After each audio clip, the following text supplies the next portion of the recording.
नमस्कार मित्रों, मैं राघवेंद्र पांडे आप सभी का धर्म विज्ञान चैनल पर स्वागत करता हूं। मित्रों, आज बहुत महत्वपूर्ण चर्चा होगी जो कि समस्त मानव जात के लिए अति लाभकारी है। जब हम कोई उपाय करते हैं, जब कोई ज्योतिषीय उपाय करते हैं, तो उसका कितना फलीभूत होना निश्चित होता है, ये हमारे अपने किए पर निर्भर करता है। हम कितनी श्रद्धा के साथ करते हैं, कितने विश्वास के साथ करते हैं और हमारा जीवन कितना सात्विक है, इस पर निर्भर करता है। आज इस वीडियो में अनादिकाल से चले आ रहे उपायों के महत्व को समझाया जाएगा, उस विशेष घटना को समझाया जाएगा जिससे छलिया ने ही पूरे ब्रह्मांड के ग्रहों को छल लिया था। अर्थात भगवान श्री कृष्ण ने जब ग्रहों की चाल को बदलकर सारा परिणाम महाभारत का पांडवों के पक्ष में कर दिया था। वीडियो के अंत में दो ऐसे महत्वपूर्ण उपाय भी बताए जाएंगे जो जीवन की सबसे बड़ी समस्या समझी जाती है, उनको कैसे हल करें। मित्रों, जब हम अपने जीवन की समस्या का कोई हल नहीं ढूंढ पाते हैं, कोई मार्ग हमें नहीं मिलता है, तो अंत में हम निराश होकर ज्योतिष शास्त्र की तरफ जाते हैं कि ऐसा कोई रास्ता मिल जाए, ऐसा कोई उपाय मिल जाए कि हम अपनी समस्या को पूरी तरीके से समाप्त करके जीवन के सुखमय क्षणों का आनंद ले सकें, सुखमय बना सकें। वह समस्या कोई भी हो, धन संबंधी समस्या हो, स्वास्थ्य संबंधी समस्या हो, विवाह संबंधी समस्या हो या फिर कोई अन्य समस्या। जो आपकी जन्म पत्रिका है, मेरा मानना है कि वह आपके जीवन की शतरंज की बिसात है। जब आप सही ढंग से जीवन रूपी शतरंज को नहीं खेल पा रहे होते हैं, तो आप खेल के एक्सपर्ट के पास, जो ज्योतिषी हैं, जो इस खेल के एक्सपर्ट हैं, उनके पास जाते हैं। अब आप जितने अच्छे एक्सपर्ट के पास पहुंचते हैं, आपकी जीत उतनी ही ज़्यादा सुनिश्चित होती जाती है। यहाँ अच्छे एक्सपर्ट का मतलब है कि जो ज्योतिष की गहरी जानकारी रखते हों, ना कि उनके बैठने की जगह की लग्जीरियस की मैं बात कर रहा हूँ। सच्चा ज्ञानी आपको झोपड़ी में भी मिल जाएगा। अगर आप ऐसे गहरी जानकारी रखने वाले जो ज्योतिष के सच्चे गहरे जानकार हैं, उनके पास पहुंच जाते हैं और वो जो भी आपको अपनी समस्या का हल बताते हैं, जो आपकी समस्या है उसका जो भी हल बताते हैं, और अगर उसको पूरी निष्ठा से, पूरी श्रद्धा से उस उपाय को करते हैं आप, तो ग्रहों की चाल को अपने अनुकूल निश्चित रूप से कर सकते हैं और अपने समय को, अपनी परिस्थितियों को बेहतर बना सकते हैं। महाभारत काल में श्री कृष्ण द्वारा किए गए उपाय के एक घटना से समझते हैं, जिन्होंने ग्रहों की स्थिति को बदलकर महाभारत का पूरा परिणाम पांडवों के पक्ष में कर दिया था। लेकिन मैं यहाँ बताता चलूँ कि ज्योतिष विज्ञान और ज्योतिष विज्ञान के उपाय को केवल भगवान कृष्ण ने ही नहीं किया, भगवान राम ने और उस समय के जो लोग थे वह सभी इन उपायों को करते थे अपनी अपनी समस्या के अनुसार। यह जितनी भी अवतारी शक्तियां मृत्युलोक में आईं, उन सभी ने एक सामान्य मनुष्य की तरीके से मृत्युलोक के नियमों को माना और यही काल का विधान है। जो भी मृत्युलोक में आएगा सभी को इस विधान को मानना पड़ेगा।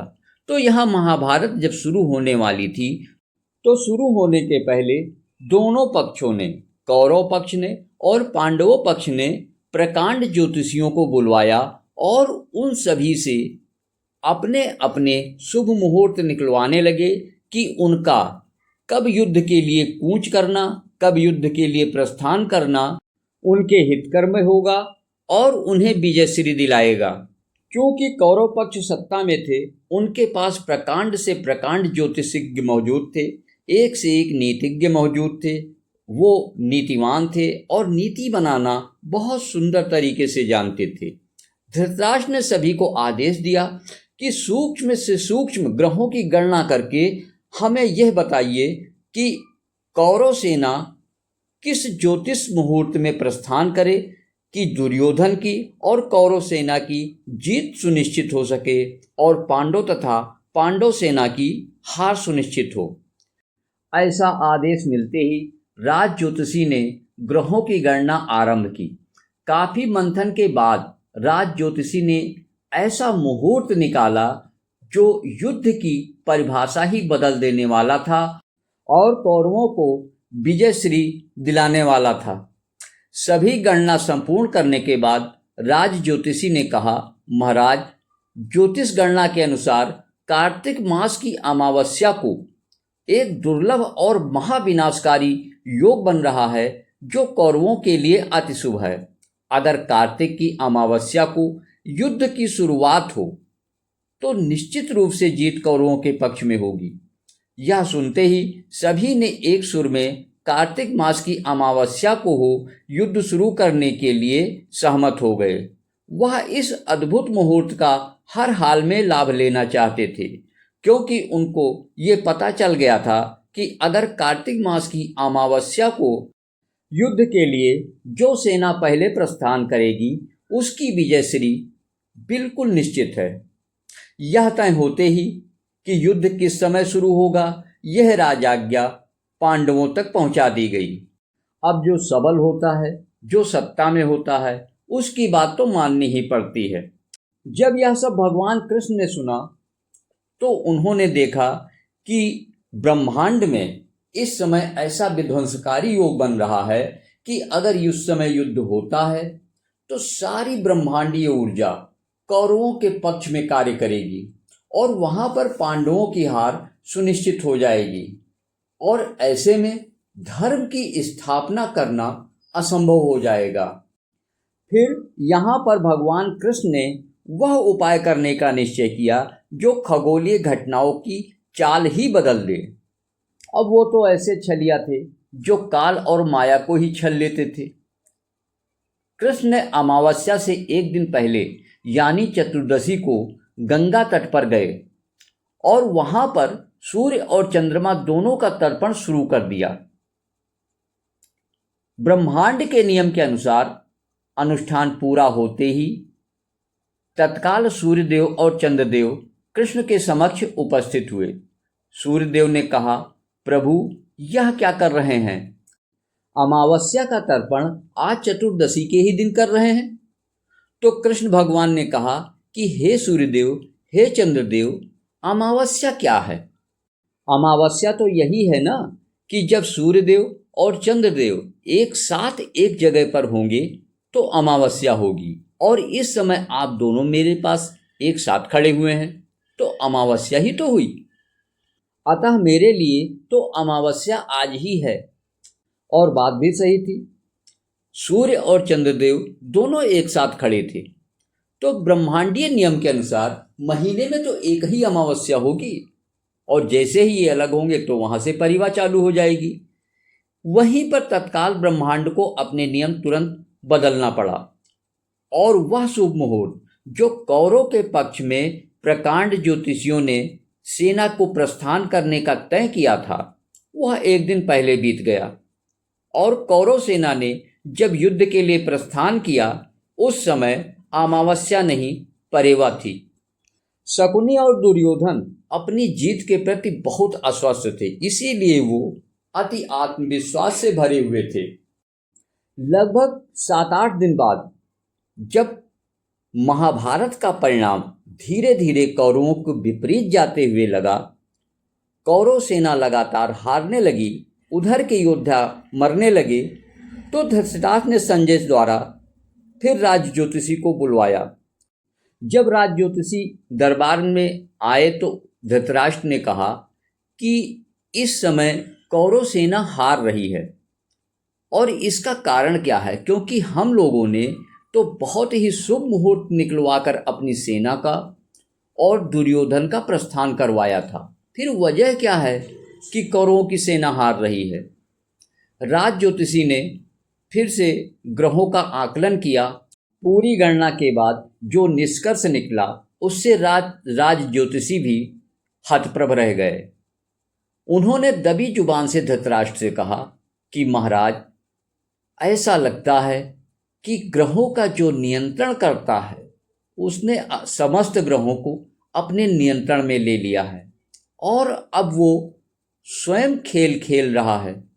मैंने काफी प्रयास करके बिल्कुल सही मुहूर्त निकाला था, लेकिन इस समय जो ग्रहों की चाल है वह स्पष्ट बता रही है कि ग्रहों को चलाने वाली ऊर्जा ही ग्रहों को पांडवों के पक्ष में कर दिया है। तो यह है मित्रों ज्योतिषीय उपाय का ग्रहों को अपने अनुकूल करने का महत्व। जैसा कि मैंने वीडियो के शुरुआत में बताया था कि वीडियो के अंत में दो जीवन की उन महत्वपूर्ण समस्याओं के उपाय बताए जाएंगे जो कि समस्याएं बहुत ज़्यादा जीवन में परेशानी देती हैं। तो अब उन पर बात कर लेते हैं। पहली समस्या मांगलिक दोष।